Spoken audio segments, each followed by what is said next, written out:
Welcome everybody back to Hiveswap Friendsim Simulator. My name is Brodemus. Last week actually, we had to do the we did the test. We found out that I have Scorza was my new aspect sign.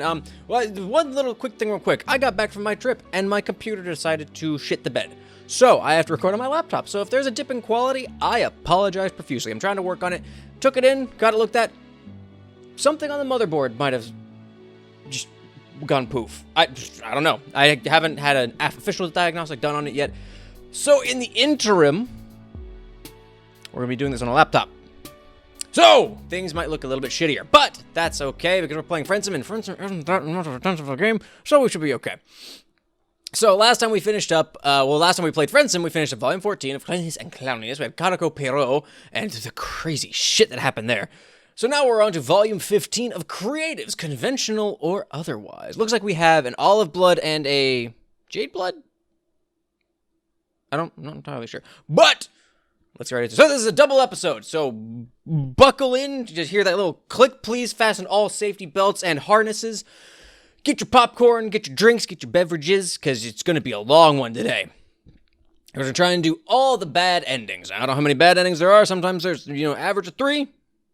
So we have 6 endings today, if we do this properly. So, let's dive right in to today's episode of Hiveswap Friendsim Simulator. You walk with a purpose.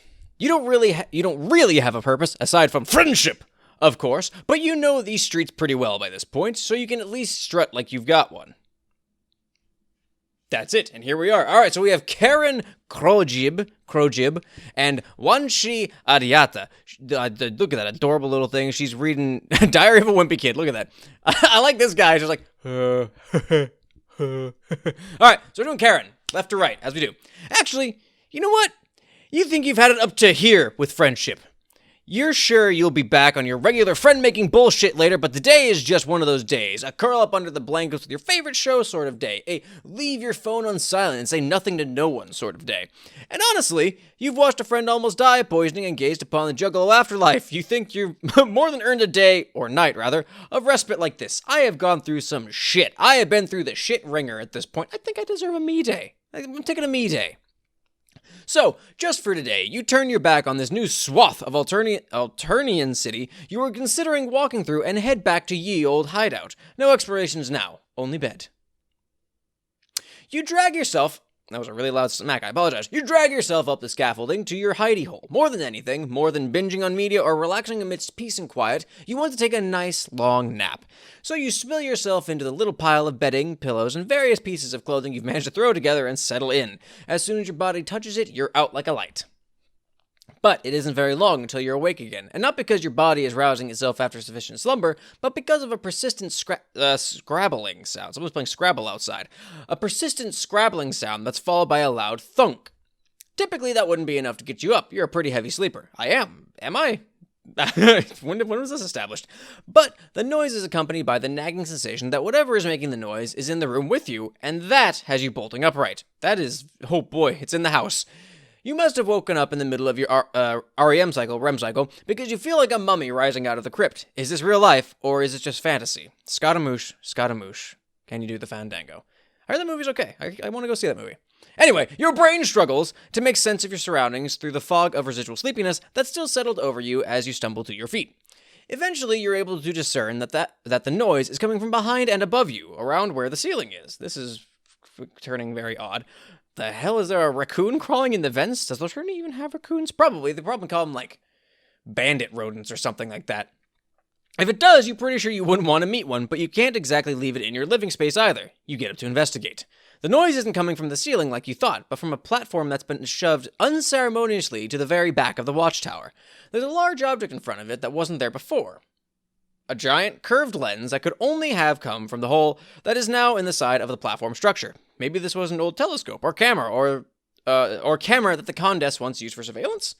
The scrabbling continues. They're just really going at it with that Scrabble. It's coming from within the structure. It's coming from inside the house. You're not eager for whatever it is in there to come jumping out at you as soon as you stick your head inside, but you steel your nerves and hoist yourself up like the brave pirate I am. You find yourself face to face with not some weird animal or bug, but a troll. What a surprise.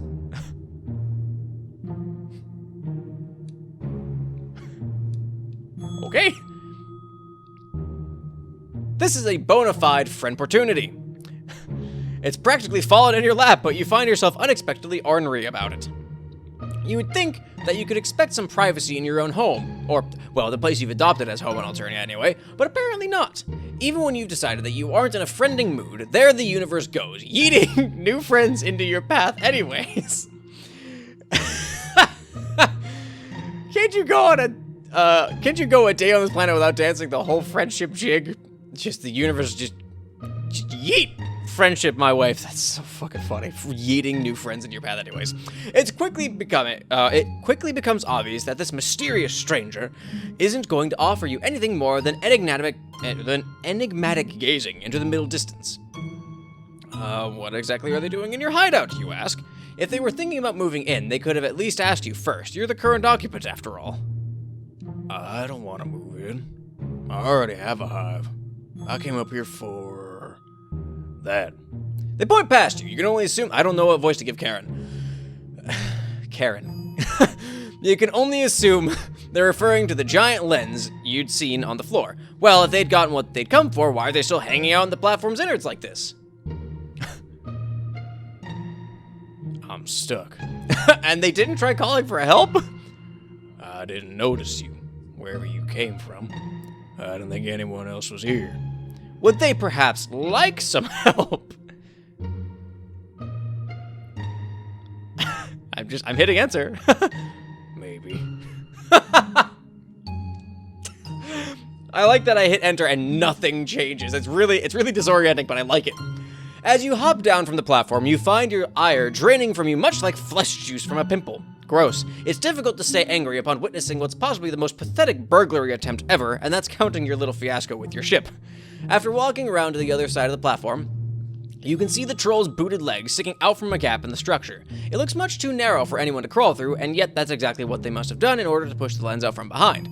You yell that you're going to try and pull them out. You hear a faint muttered, "Okay," and reach out to grab them around the waist, pulling hard. It takes a couple of tries, but with one last particularly hard tug, you're finally able to pull them free. They tumble down on top of you. Thanks for getting me unstuck and breaking my fall. You didn't really need to go, you didn't really do that on purpose, but you're glad they appreciated it, yes. They seem pretty content to continue lying on top of you, actually, but they're heavy, so you wriggle out from underneath them like an earwig from under a rock and clamber to your feet. Disgusting. You nod at the lens. That's what they want, huh? The troll sits up, crossing their legs. You can see them more clearly now that they aren't sequestered inside the platform, although their face is obscured a little by their shaggy hair and floppy wide-brimmed hat. They look about as sleepy as you felt earlier, as sleepy as you're in danger of feeling again, in fact. Their voice is slow and regular, like a metronome dunked in molasses, and almost threatens to send you right back to bed. At least I got a fairly, precise reading on the speaking quirk here. Yeah, so... Can I have it? You swear you can feel your friend-making juices start circulating through your body again with a vengeance after their little sabbatical. You're not really sure what came over you before. Turning down the chance to make a new friend? You? Wow, who kidnapped you and placed you with a total stranger for a few hours there? You tell the troll of course they can have the lens. It's not like you're doing anything with it, or like it's even yours to begin with. It was just abandoned here along with the rest of this broken down tech. Curiously, you ask what they want it for. Are they building something? Perhaps they're an engineer of some sort. No. Climbing all the way up here, just for some building material, would be pretty dumb. I want to use it for...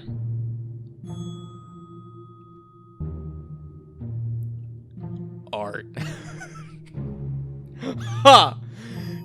You look at the lens again skeptically. It's... I love him. I love him. It's a cool lens, you suppose, but it mostly looks like exactly what it is, a hunk of junk. They want to make art out of this? Their work must be pretty, interesting or weird. Let's go with weird. Enter. Yeah. The two of you alternate between looking at the lens and each other for a while. Usually, over the course of making a new friend, they usually would have asked you to do something by now or presented you with some sort of choice between two potential courses of action, which they have. Is there anything they'd like to know, or they'd like to do now that they've retrieved their art materials? Dot dot or dot dot dot dot. Oh boy. Let's go with quadruple dot. Let's break the mold. Oh, we got a hextuple dot there. Guess it's all on you then. They probably want to take the lens back to their hive, right? I would, but I'm tired and hungry. Foraging for garbage takes a lot of energy, and I used the last of it climbing up here. I don't think I'll be able to carry it by myself. They really didn't think this whole junk heist thing through very well, did they? But would you look at that? This is an excellent time to make a suggestion. Why am I making so many choices? Why not look for more easily portable trash? You can help carry it. 4 arms are better than 2. Sure. You do that? Make sure you're careful with it. Of course, of course. You'll treat it with all the delicacy of an egg and spoon race. I don't know what that is. What are eggs called? I think eggs have been called something. I just don't remember. Carrying it to the watchtower's entrance is easy enough. Maneuvering down the cliff face is more complicated. You manage by holding it between you as you navigate from foothold to foothold. When you reach the bottom, the troll looks like they're ready to sit down again right there in the brush, but you urge them on. Resting in their hive will probably be much more comfortable. That's the wrong way. Sheepishly, you whirl back around from the random direction you were about to stride towards and follow them instead. With them leading the way and you bringing up the rear, the two of you shamble along the path with all the easy grace of 2 people in a horse costume. But you make it to your new companion's hive much quicker than you would have expected. They come to a stop in front of the entrance to a cave in another cliffside. If this is their place, it isn't very far from yours at all. You're surprised that you haven't run into them until now. They're practically a neighbor. I've seen you around before. You're pretty hard to miss.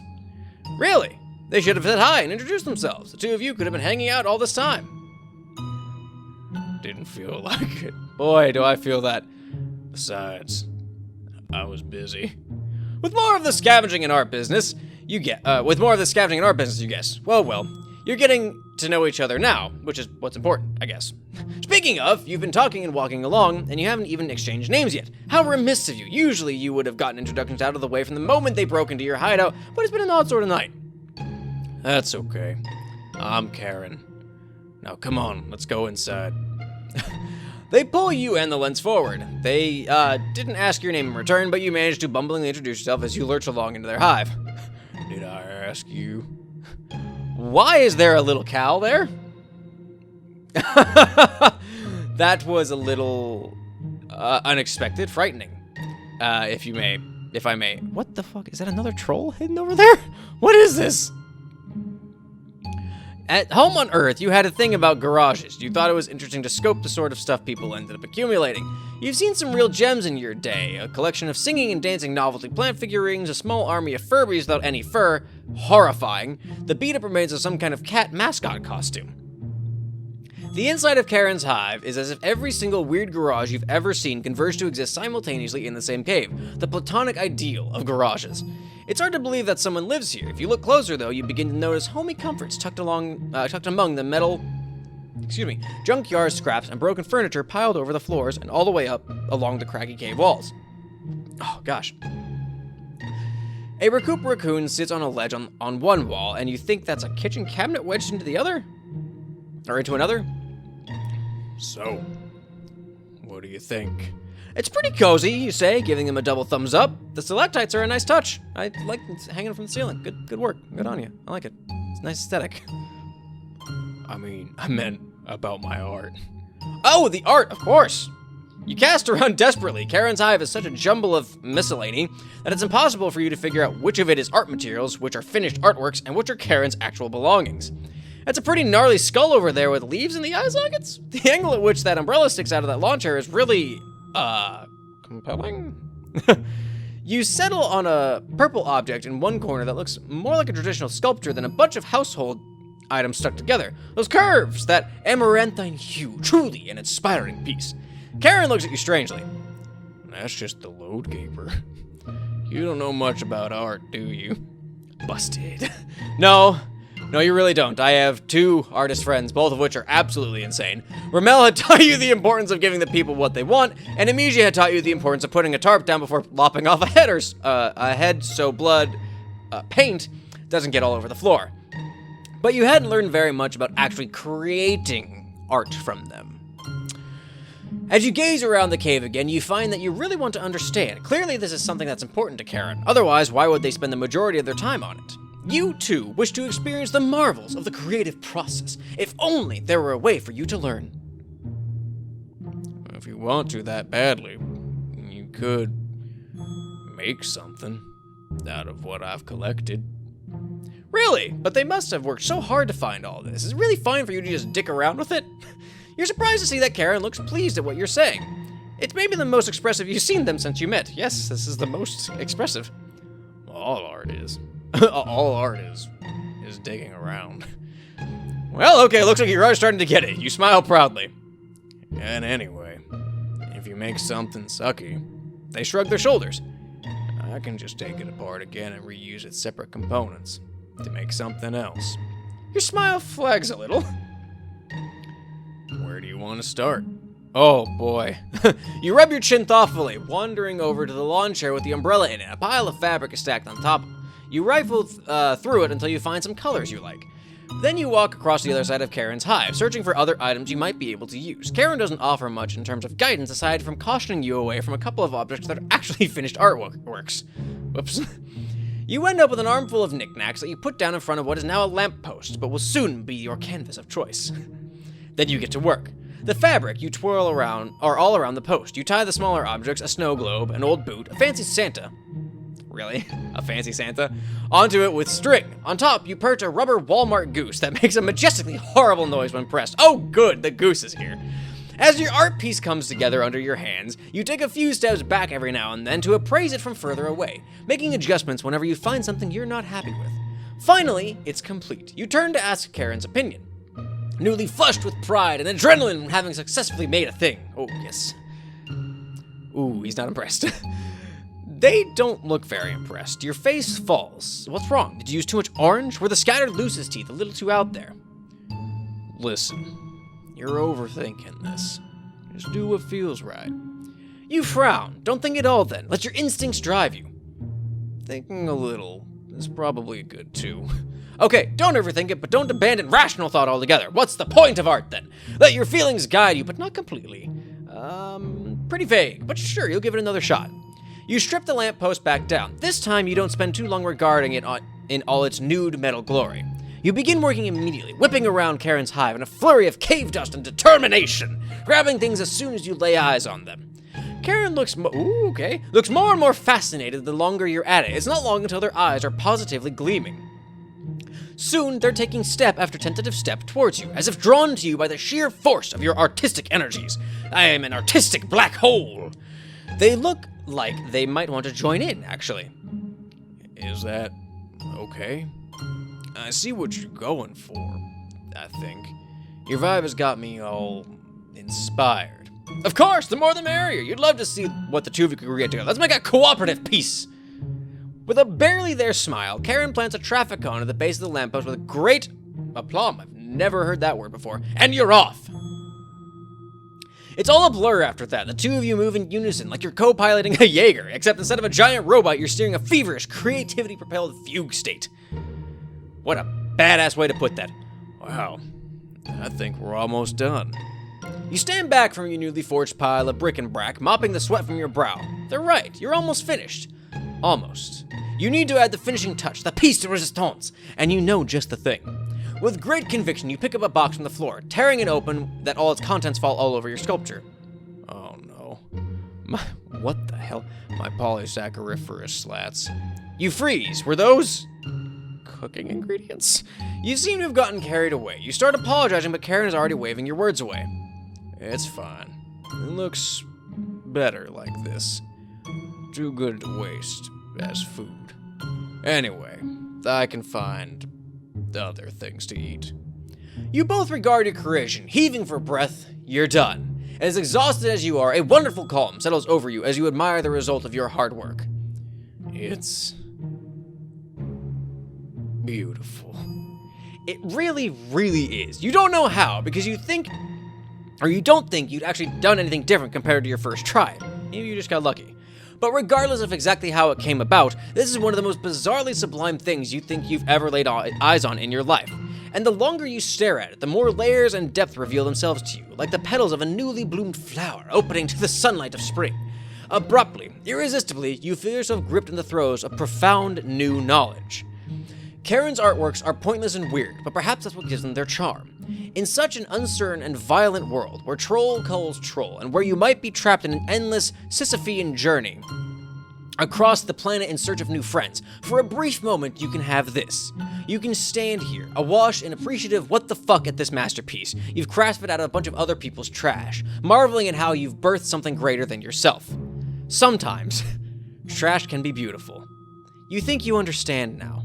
This is what Karen must have been endeavoring to teach you. You beam at them, glowing with the joy of your discovery. Yeah, sure. If you say so. Did I really get the good one? Like, immediately? Oh, alright. Well, let's go back and fuck it up then. that was an interesting one. Real chill. Real laid back, that Karen is. That Karen fellow. Alright. Karen, we just made friends, but I gotta break your heart. All right, let's see. Let's blast through this. What was the first choice? Interesting. Oh. They squint at you. Oh, okay. So yeah, so this is me saying like what I think like their art must be weird or interesting, right? So they squint at you like they've taken some sort of issue with your comment. Have you managed to offend them? You thought you were being polite enough given the circumstances. Interesting is usually what people say when they have nothing better to say. Do you have a problem with making art out of trash? You shake your head rapidly, but the troll is already crossing their arms and shooting you a disapproving look. I don't think I want to talk to you anymore. Oh no, does this mean they're going to leave after you'd up and decided to try and add them to your ever-growing friend harem? No, I'm tired. Oh. Okay, then they're just gonna kind of glower at you from the floor for a while until they get their strength back enough to leave, you assume. This definitely isn't awkward at all. Friendship faux pas. Okay. They just fucking sit there and stare at me. That's a good one. That's a funny one. Okay, that took about a minute. Sweet. Sweet babies. All right. Oh. Sweet monster baby, sweet lobster baby. All right, let's go. So we need to go weird, and then I need to fuck it up somewhere else along there.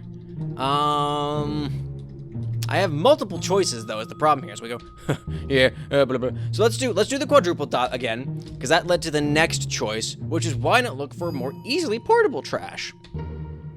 Sure, this giant lens is pretty neat, but there's probably other cool stuff they could use that wouldn't be such a pain to move. Your new friend considers this, scratching their cheek. There is one place that I go to a lot for material. You nod. Maybe the two of you could go there then. You could help. You'll even graciously hold on to the lens for them so they can come get it some other time. Okay. I would have come back for it, even if you hadn't said anything, though. Oh, ooh, what the hell is this? What the ever-loving fuck am I looking at here? Oh, there's a lot going on. They take you to a garbage dump. Or a river, to be completely accurate, which has plenty of garbage washed up on its shore. Something about the strength and direction of the river's currents here seem to pull in the waste that's been dumped into it, concentrating the debris on this muddy patch of land. You're not sure what you expected, really. You had fleeting thoughts of a gleaming art supply store, but they did intimate that they work primarily with garbage. Here we are. You better not tell anyone about this place. It's a real treasure trove. They nail you with another intense stare. No, you say, of course not. Their trash haven is safe with you. I already found hot dog heaven. What's the difference of trash heaven? None, in my eyes. Satisfied, they pull up the bandana sitting around their neck to cover their nose and mouth. Looks like they're ready to get to work. You're not sure what you should be looking for, though. More discarded computer equipment? Or are they in more of a toilet paper roll and yogurt cup kind of mood? Whatever catches your eye. If you see anything, just shout. Now that they mentioned it, you never got their name. I'm Karen. If you have cheddar, you could follow me. Okay. Hey! There's a, oh, what are they called? Scale friends? No, that's not right. Fuck. I forgot what they're called. The thing that Terezi had in Homestuck. They hold out their hand for your palm musk. You hand it to them, and they fiddle with it for a second before returning it to you and traipsing off. A little clicking around reveals that they're now in your Chitter following list, but also that they've taken the liberty of downloading a new app, an app with a purple-pink camera icon. And okay, you recognize this one as well, except on Alternia it's apparently called Pincer Spam. Searching their Chitter handle leads you to their account on here, too. At least you think it's their account. It's hard to tell from the profile picture, which is a blurry shot of one of their horns and the brim of their hat. Most of what you can see is sky. Maybe skimming their account will give you a better idea of their aesthetic. You scroll through... photographs that are similarly enigmatic. An intense close-up of a sewer drain lid, the curve of a piece of ceramic, a Purby sniffing the camera. They've got quite a number of followers, despite the fact that nobody seems to know who they are and that they never reply to comments. You got a friend in common, too. The user Sarava Streams for Sweeps has liked a slew of their most recent posts. Huh. None of this is very helpful. No, it's not. Interesting as it is, not very useful.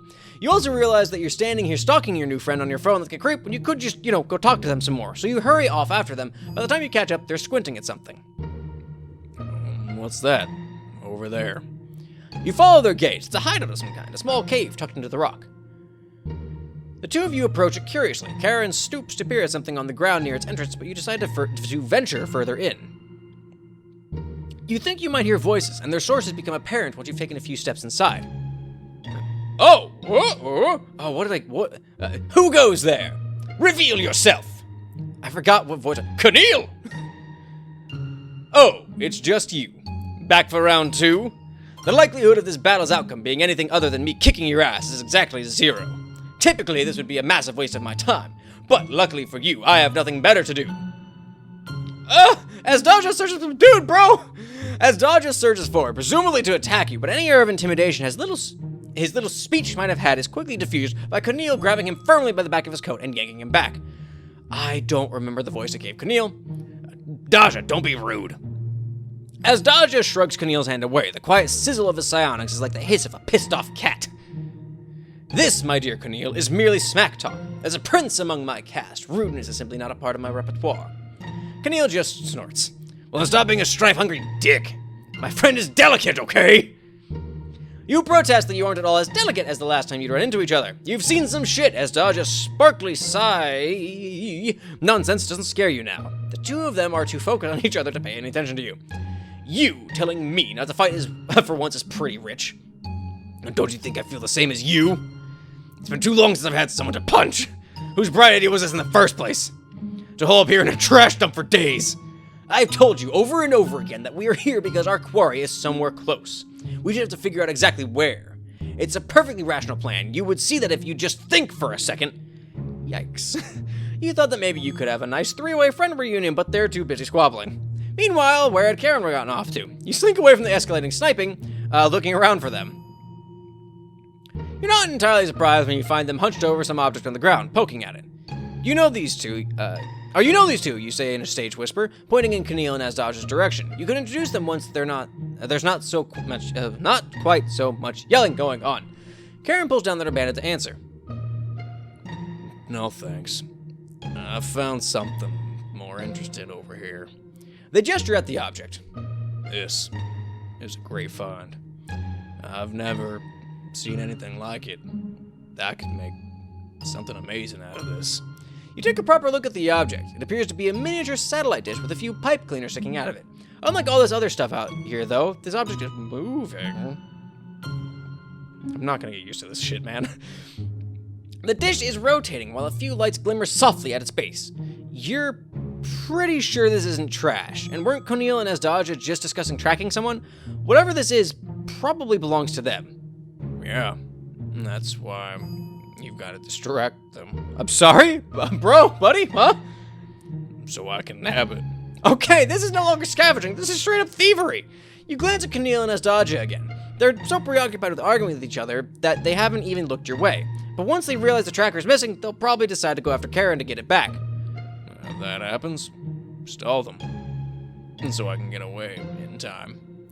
It doesn't sit right with you. You don't want to screw your two other friends over, and the energy between them is so weird right now. The verbal sparring looks like a hair's breadth away from turning into physical sparring, but they also kind of look like they want to make out. Whatever's going on, you don't want to be caught in the middle of it. That, however, sounds exactly like what Karen wants you to do. I'll make it up to you. Someday. Alright, buddy. Okay. That's not gonna go well. Before you can make a decision, Karen tucks the piece of tech under their arm. They make a running leap towards a fence that sections off this gross trash shore from the woods, vaulting over it in an impressive display of athletic prowess. You cringe. Karen is really leaving you in the lurch here. This is not the kind of thing a good friend would do. But then maybe you were never really friends in the first place. Oh, okay. So this is the ending. Interesting. So they want me to be their auspices? Alright, so is that all the endings? Because we did the quadruple dot, and we led to leaving. What if we did the double dot? Or does the dot even matter? We got 3 endings. If there's another ending, let me know, and we'll go back to do it when I do the stream. I'm still planning on doing the stream. The stream is going to be on hold indefinitely until I can get the computer fixed, though. So, but we'll get to discuss all this at the end. That was Karen. I liked him. That was fun. It was not a whole lot going on there, but you know what? I enjoyed it nonetheless. So now let's go into. Or is this a jade? The color on my laptop is weird. Wanshi Adiata. Let's go to Wanshi. Hey, now that you've gone and thought about the concept of purpose, you might as well make one up for yourself. You turn your walk toward the book hive. A handful of your friends hangs out in there, and there are a few rooms that are generally pretty danger-free, so why not? I can dig it. It's a little difficult to make yourself walk past the spookier rooms, but you manage to avoid the siren song of the brain room once more. Your destination tonight is the room you usually watch your teal friends do homework in. It's understandable, after your office experience with Torona, why this is their neutral meeting ground.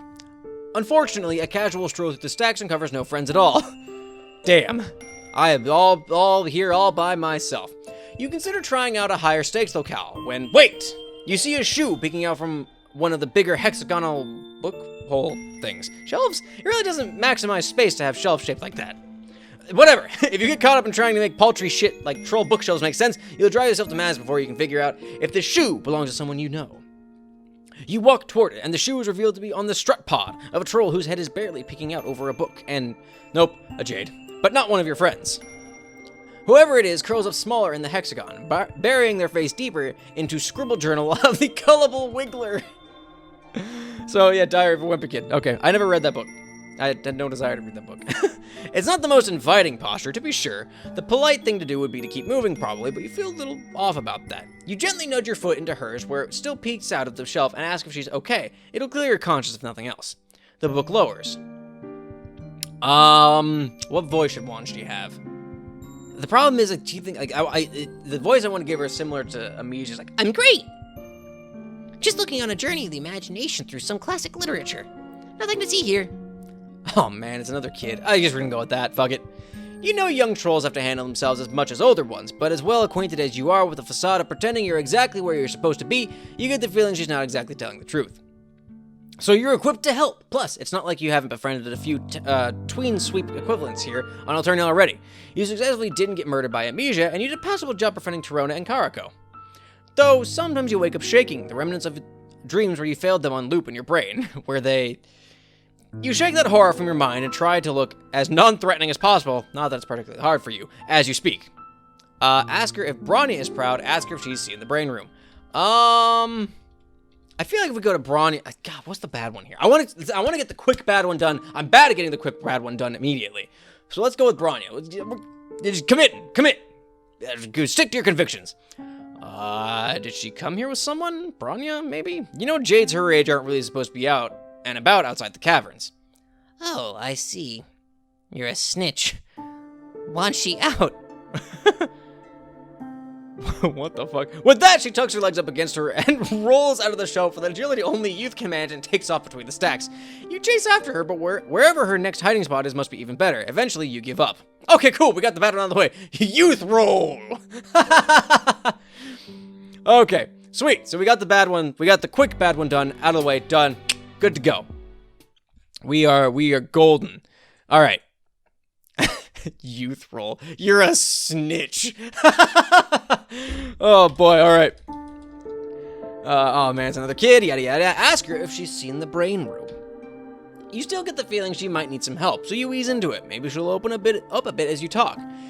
You tell her this book hive is a huge gallery full of brains in jars. She wants to go check it out. What's a brain? I want to see. She unfolds herself from her hiding spot, brushing invisible dust off her skirt as she stands up. She rocks back on her heels and cocks her head, her locks bouncing against her shoulders. I'm Wanshi. Also, I know who you are, if you were wondering. I wouldn't go wandering off with just anyone, quest for brains or not. I may be only 5.5 sweeps, but I'm not stupid. So 5.5 sweeps. The Homestuck Trolls are 6 sweeps, and they are basically equivalent of a 13-year-old. So she's what, 11, 12, roundabouts? So she's about as, were they only 6 sweeps old? No, I don't remember. Fuck, man. But anyway, she's about as old. If they are only about 6 sweeps, she's only a little bit younger than the Homestuck Trolls. She seems less afraid, but she's still got a nervous edge to her voice, so you try to be a force of calm, a real motherfucking Glade plugin of Zen. Glade plugin of Zen. Singing up the place with your chill vibes. She's everywhere. It's all over the place. You can smell me a mile away with how chill I am. You walk together toward the atrium, making small talk on the way. You apologize if you made it seem like she didn't look like she belonged here. You're just not used to seeing young jades outside the caverns. She side-eyes you like she's weighing the implications of what you just said. Okay, I see there's no use trying to fool you. I may have done a small jailbreak. Oh, do they not have enough books in the caverns or something? She brushes you off in favor of her own question. Of course we have books. You didn't answer me before. What's a brain? So, brain. Whoa, hello. Background trolls with actual detail. I like it. Oh, right, you round the curve of the room and point in the window. Think pans. Oh. On her tiptoes, she peeks into the bottom of the window. I've never seen one up close before. She tries the door handle, but it's still as locked as it always was. She looks at you expectantly. Well, can we go in or what? A surly-eyed guard starts not so subtly watching you, drumming her fingers on the handle of her mace. Globes. Oh, balls.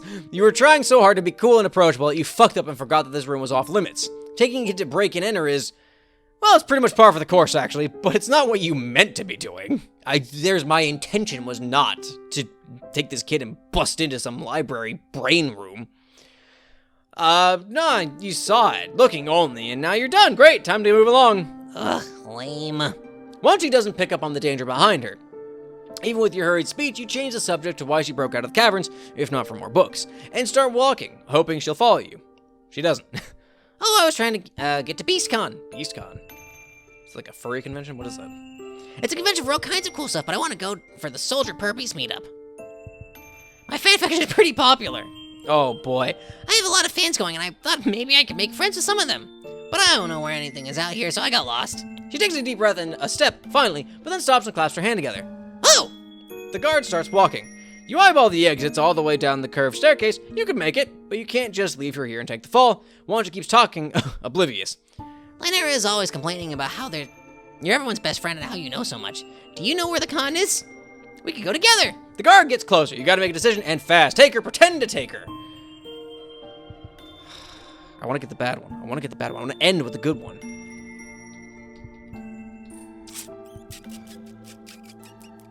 Fuck, what's the bad one?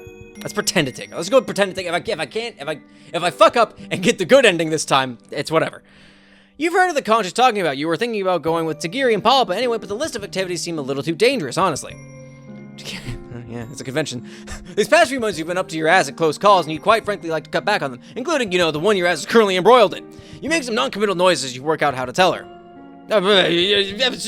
Sure, why not? Wanshi crosses her arms and leans back against the room door, which the guard really does not like, if her increased speed and mace brandishment is any indication. Okay, yeah, you say, let's go right now. Your hype is contagious. Even though you're completely faking it, she claps and bounds behind you down the stairs. A quick tug at her wrist pulls her out of the mace's trajectory as the guard chucks it at you from above. It thuds mightily against the wall by the door, and you both make it outside unbloodied. Checking behind you to confirm you're not being followed, you don't stop running until you're both safely around the corner. Wanshi giggles through catching her breath. Wow, that was a close one. Librarians, am I right? She grins and takes your hands. Can you believe we only just met and we're already having bonding hijinks? I didn't think making a friend would be so simple. I can't wait to hang out even more at the con. Ah, her smile is a knife in your pusher. Oh, she's really just gonna fucking kill me, isn't she? She's so excited about your budding friendship, and here you are, gutlessly hiding the fact that you have no intention of taking her from one dangerous situation to another. Maybe you would have agreed if you were in a braver mood, but you just don't know if you're up for more life or death babysitting adventures right now. What you should do, probably, is get her home. You don't tell her any of this, of course. Instead, you agree and check Google Maps. The con is down the road to the left, the cabins are to the right. Leading her straight back home would be too obvious, so you take a meandering route. Everything you pass seems to impress her. The frankly bonkers range of architecture styles, the shivery carnivorous plants, the burned-out wreckage of someone's hive, and the flickering starlight all around. She is observing a worm crossing the sidewalk, out here exposed, all squishy and brave, when you point out a cool rock, eager to help keep her wonderment going. Really? She puts a hand on her cocked hip. You think we don't have rocks in the caverns? Try harder. She rolls her eyes. She's a fucking kid. She rolls her eyes at you, but she's still grinning. You accept the challenge and tell her there's something she's definitely never seen up ahead. Bring it! You lead the way. It's been a hot minute since you've been back over here. You're interested to see it again. Still, this side jaunt feels like delaying the inevitable. You know she's going to be pissed at you when she realizes you tricked her, but you can't help wanting to show off more cool stuff while you can. Anything you see that wide-eyed appreciation for any tiny new thing. Or, wide appreciation for any tiny new thing. My rocket ship? What's left of your spaceship comes into view as you round the bend. There really isn't that much left to show off, but Wanshi is still into it. She runs over and starts inspecting the rubble. You wonder what happened to the freshly missing parts. Maybe FURRY has come back to scavenge some more? Shit. FURRY. You haven't talked to that guy in forever. You go out to text him later tonight, but you still feel guilty. I think he's the only troll. No. Fuck, is there anyone else we haven't gone back and seen yet? We saw Ardata with Boldir. We saw Diemen with Malik. We've seen Branya, we've seen Skyla, we've seen Kunil now, we've seen Azdaja. They hadn't before. I have not. No, I saw Amnesia with Chahut. I haven't seen Chahut again yet, but Chahut's fairly recent. Any of the recent trolls. I don't know. It's hard to juggle all these beautiful friends, even with how viscerally you crave them. You want to be good for everyone, but there's so many things that can mean, and you've never stopped feeling like you're treading water. Wanshi emerges from the hull, clambering up on top of a black metal box and waving around some inscrutable rusty bullshit. Oh, there are so many fiddly little parts. This was how you got here? She observes you for a second or two, then nods her approval. That's pretty cool. Any old idiot can wreck a spaceship, and I'm any old idiot. It takes someone with brains to break out of the brooding caverns. Well, when you put it that way, you're completely right. She winks and pockets some of the pieces. Are you ready to keep moving? I don't want to miss the meetup, and it's happening right after, Horseroni jousting, which should be ending pretty soon. You're not sure what to tell her. For some reason, FURRY won't leave your mind. Your sorry ass hasn't managed to keep up with all these friends you did earn. Maybe it's for the best that you're deciding to take her home. Her safety is more important than her liking you. You sigh and start to fess up. Even if she left here now, you're far enough away from the con grounds that she'd miss it. You were afraid to go, afraid she'd run off if you didn't stick with her, afraid of not knowing what to do next. What? You made me miss my one chance to do something fun for a change. Just because you're too much of a scaredy purpies to go to a fun nerd party? It wasn't just that. You also wanted to keep her safe, to take her home. She stomps her foot in frustration, tears forming in the corners of her eyes. Why do you think you can just make decisions for other people? Why don't you go home as if that's so great? Your mouth shuts, words gone. She follows your... My nose! Something into my nose! She follows your gaze back to the wreck of your only shot out and winces. I didn't mean... I know you can. I just wanted... She sits down in the grass, defeated. You sit too, a ginger distance away. No, her anger is fair. God, this sucks. You hadn't meant to deprive some of a small joy here on this bitch of an Alternia. Yeah, it's the worst. She sighs and runs her claws along the tops of the spiny purple grass. After a few minutes of silence, she speaks. Too late to do anything about it now. I'm still super angry with you. But I'm glad you were honest, I guess, even if you took too long. I'm not used to people being straight with me. I feel like the older everyone gets, the more they lie. Or at least the more annoying it is that they don't expect you to notice when they're lying.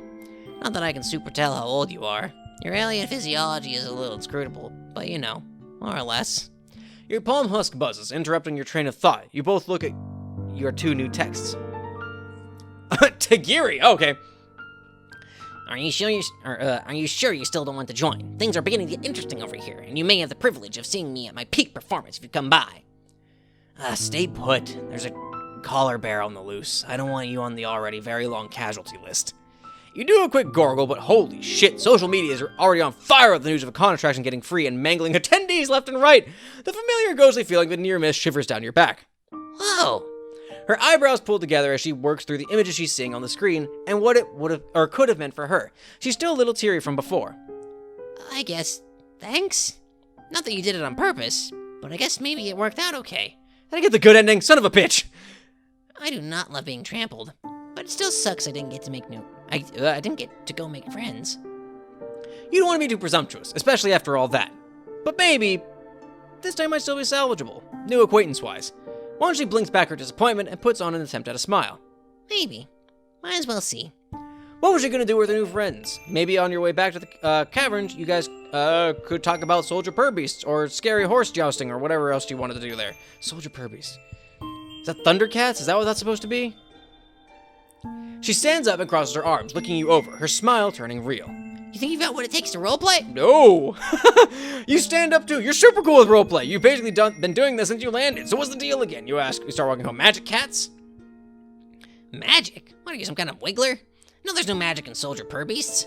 She rolls her eyes at you and then hunches her soldiers, claws spread, eyes darting from bush to bush along the sidewalk ahead of you. Unless you mean power of your own wits, the sorcery of all your senses aligning at once as you get ready to pounce, the hypnotic spell-like rhythm your own pusher beating in time with your praise. She straightens up and grins. That kind of stuff. Anyway, it's really fun. Let's play. She bounced back so fully, you get the feeling that not many people indulge her in this. It reminds you of your younger self, and your heart crunches up a bit. Fuck yeah, let's play! You mean heck yeah. Yeah. Don't patronize me. Fuck yeah. Wanshi giggles. Fuck yeah! I just imagine the Full Metal Alchemist Brotherhood blooper with Al. It was like, hey, Granny's making dinner tonight. And Al just turns around and screams, fuck yeah. I love it. Okay, so, Little Us, you can be from the Space Cast. Let's call you Twinklepaw. I'll be Wildwiss from the Solar Glare Clan. She clearly... Alright, so hang on. So Soldier Purbeasts, it's either Thundercats or what is the Warriors book series? I have no idea what that is. I know about it, but I haven't read it. I don't know anything past the name. She clearly seems to think you should be impressed or intimidated by this, but you don't really know what's going on, so you nod. Twinklepaw, got it. So you stumble upon me while I'm taking down a nut creature, A squirrel? scaring it away with your incompetence. Sound good? She peppers her walk with skips, talking up a veritable storm of world building. Her voice gets low and rumbling when she quits setting the scene and gets into character. Little one, what do you think you're doing, setting Strut-Paw in our territory? You've made me lose my creature feast. What do you have to say for yourself? Oh, fuck, it's your turn. You didn't see where you were going. You're sorry, though. You know how hard it is to come by a good meal. Fool! You think me so poor a tracker that I am hurt by such a loss? I can find another. I find offense only in that you clearly do not respect the bond between hunter and hunted.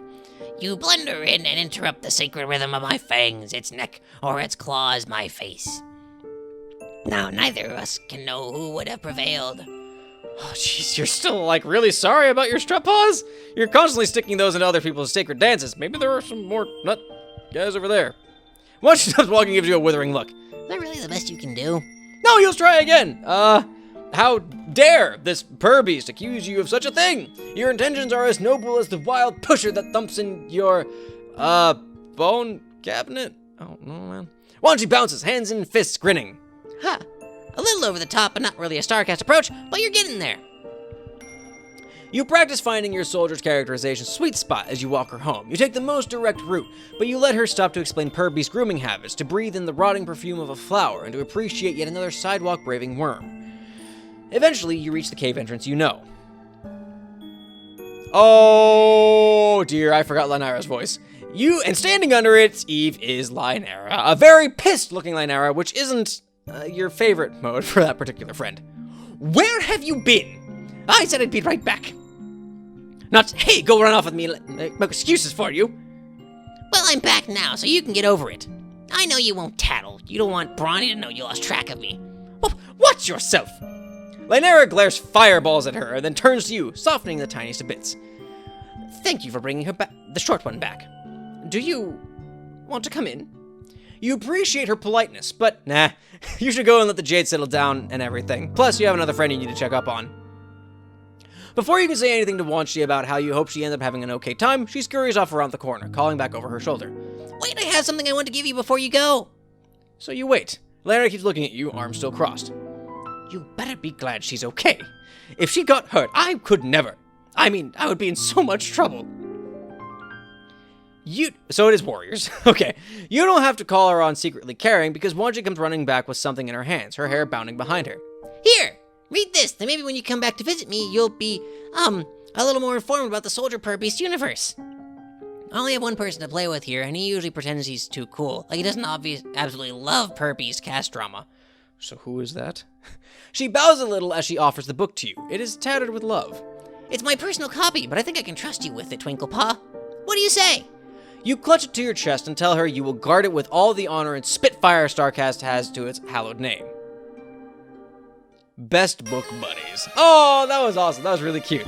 I got the good ending, which fucking sucks. I wanted the bad ending, but it's okay. We'll go back and get the bad ending, because the bad ending is probably gonna have something to do with the fucking collar bear, whatever the hell that was.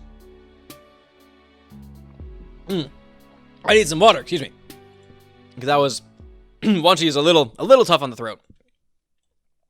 Oh, that was really cute though. That was really fun. All right, so we need to go to the FURRY-CON, basically. I don't think it's meant to be a FURRY-CON, but it's that's what it sounded like to me. Okay, so we pretend to take her, or we actually take her. So we're in the library, in the brain room. We're gonna try and get away. I'm gonna take her to the Purr-Beast convention. Anything to get you both out of here. Grabbing her hand, you say you know the way and make a run for the door. She whoops and scurries down the stairs behind you. A quick glance back at the guard taking her hand off her mace reassures you that you moved fast enough. Once you're around the corner from the book hive, you stop and catch your breath. Why stop now? Lead the way, alien friend. You wave her enthusiasm off. She's out of breath herself. She can hold her hoofpiece for a minute while you locate your fucking bearings and think. You looked this con up earlier when Tagiri and Palapa invited you. They had said it was fun, that the death toll was high enough to be interesting, low enough to be manageable, and that you'd be safe with them. Still, you chickened out. Of course I would. That sounds horrifying. You guess changing your mind and going could be okay. You're definitely anxious about bringing Wanshi along. But it seems like she's hellbent on attending anyway, so maybe the best thing you can do is be a responsible chaperone. Plus, none of your friends make you feel better protected than Palapa. That is very true. That is very true. I was gonna say maybe Tagiri, but she hasn't proved he's actually capable of anything. Google Maps says it's not that far. Well, you've dealt with plenty of dangerous clusterfucks before, so what's one more? You're a regular Giles Gory of bullshit scenarios. Pile them some bitches on. Or those some bitches, not them some bitches. You bow as you gesture down the sidewalk that will lead you toward the outskirts of town. Wanshi curtsies and follows your direction. It seems like she doesn't need you to come up with things to talk about. She's like a chatty sunflower, pulled toward the bright newness of everything she sees, and chock full of commentary about all of it. Wow, I've read all about moonlight, duh, but seeing it make everything glow is totally different. Look at the dew on this prickle frond. If you get up close and look, you can see the reflection of your own eye in the moon's. You do as she does, and damn if it ain't a bunch of orbs reflected back at you, floating on the curve of a purpley green meniscus.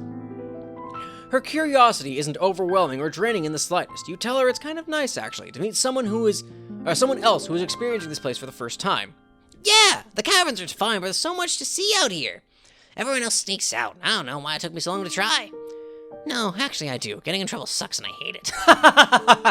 But it worked out. Here we are, experiencing it all together. Yeah, you feel your anxiety lifting. Just a little. Just the part that's applicable to this particular situation. Still, that's a win. Chalk it up. Win for the MSPA reader. Walking and talking and taking in the night makes time pass quickly. You ask her how she ended up in the book hive to begin with. I snuck out when Lynera was supposed to be giving me some boring jade duty lesson, but with yelling. I don't have a palm husk, so I couldn't look up the con once I was away from my husk top. I just wandered till I gave up and found the book hive. That's a powerful nerd homing beacon she must have. Wanshi flexes. You know it. You smell what's around the corner before you see it. Having sidestepped your fair share of corpses in your travels, and had your hand in creating a few more, you know how to prepare yourself.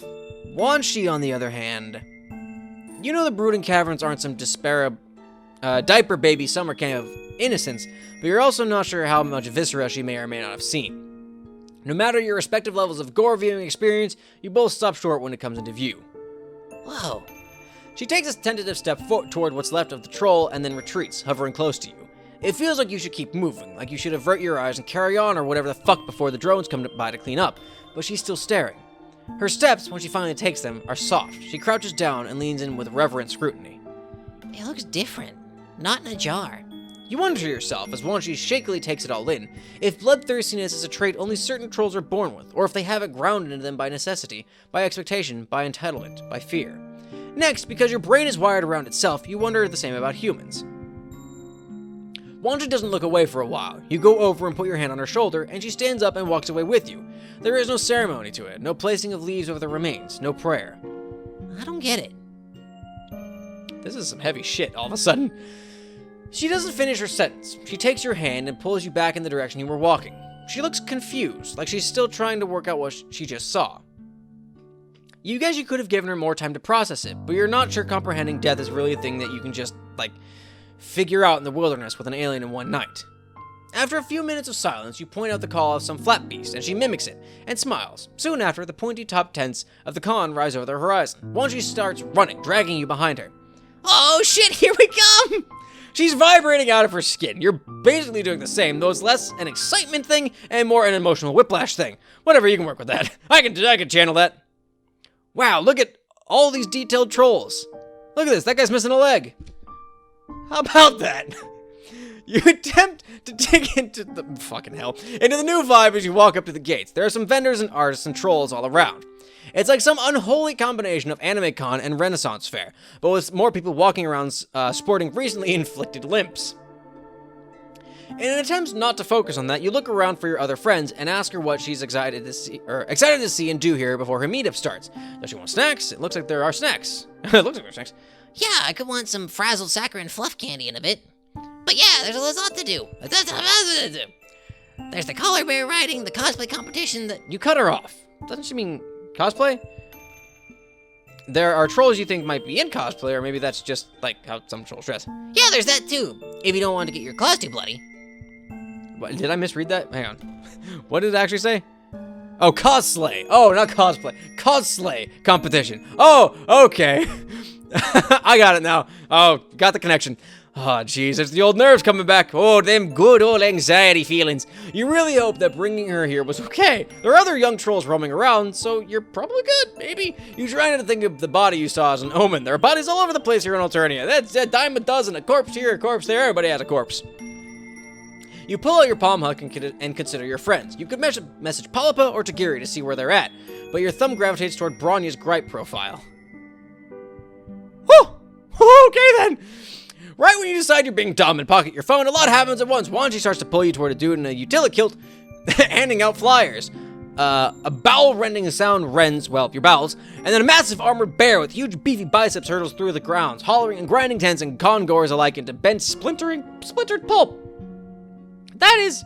Oh, boy! Oh, boy! Wanshi stares, frozen, as the beast rampages toward you both. Oh, no! She whimpers and looks at you, comprehension and fear etched into her features. You did this. You brought her here. You let this happen to her, and she knows it. You picture 100 outcomes, 1,000,000. You want to work toward the end where you save everyone who hasn't already gotten squished. You are elected grand human, and no one ever gets fucking trampled again. But there's no time for that one. Instead, you pick up Wanshi, give her a quick hug, and throw her into the closest bush. With what's left of your adrenaline-filled noodle arm strength, you reach for the handle of a katana from a vendor's rack and hope to fuck is not only for display. You've never felt less prepared to take something on in your life. You've never felt more sure you had to. In the end, it's no choice at all. Ugh!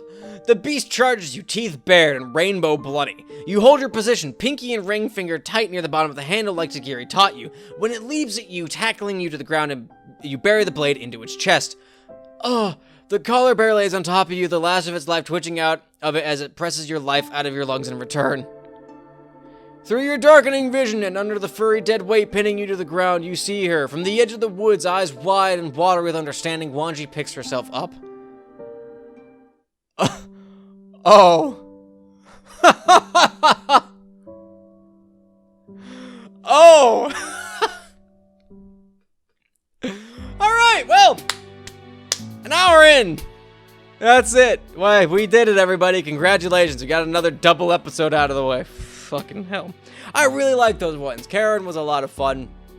is just really chill, really easygoing, really funny. I'm not sure what voice I decided to go with him there as a mix of Caduceus and Ford, I guess for Critical Role.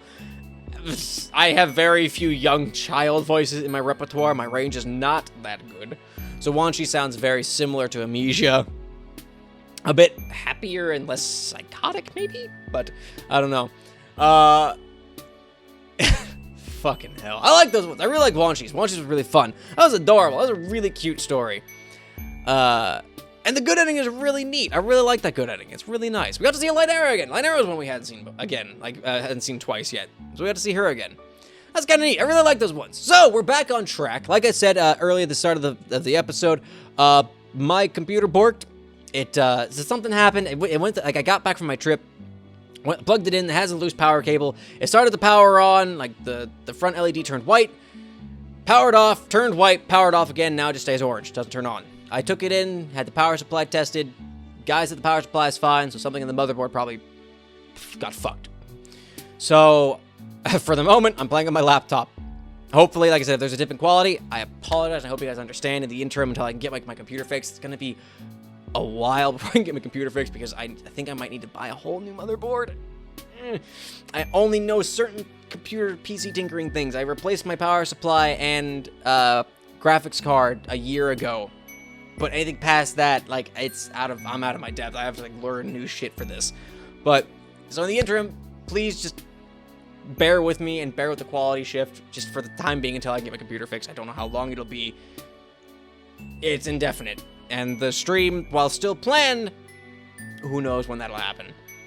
But thanks for sticking with me, guys, and I hope you do stick around. But we're going to call that an episode. Thank you for watching, everybody. If you liked it, make sure you click the like button. Let me know that you guys did, in fact, like the episode. It was a longer one because you did 2 this time, but we're back on track. Keep it going.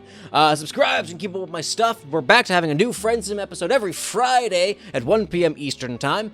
We're going to go back to our just regular single troll episodes. We're going to try and do all the endings. Like I said, we try to do all the endings this time. If I missed one for Karen, let me know. That'll go back into the stream in the future.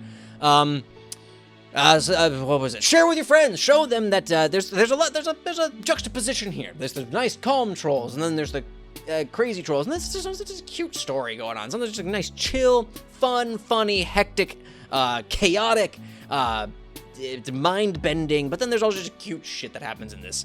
Comment, let me know what you guys think. I've had a few suggestions, like I said last time about, I've been saying for the last couple episodes. Let me know about games you guys would like to see me play in the future. My Friendsim ends before Hiveswap 2 comes out. Also comment, let me know. We had a whole slew of people. I haven't gotten to the comments yet, so I'm recording this before I reply to the comments, so if the comments are there, you know that's after I recorded this video. There's a whole slew of people letting me know what their aspects were and everything, and I had a ton of people comment like on the test video, which made me super happy because I was really afraid that since it wasn't Friendsim directly, there'd be a drop-off in interest, but I'm super glad. It made me so happy that you guys stuck around and wanted to talk about this stuff, and I will get to those comments sometime this week before this video goes up. And yeah, just let me know what you guys think, because I like hearing from you guys. I like talking about like theories, and if you liked it, and all kinds of different shit we can talk about. But that's it for this double-part episode, everybody. Hope you liked it, and hope to see you next time. Later.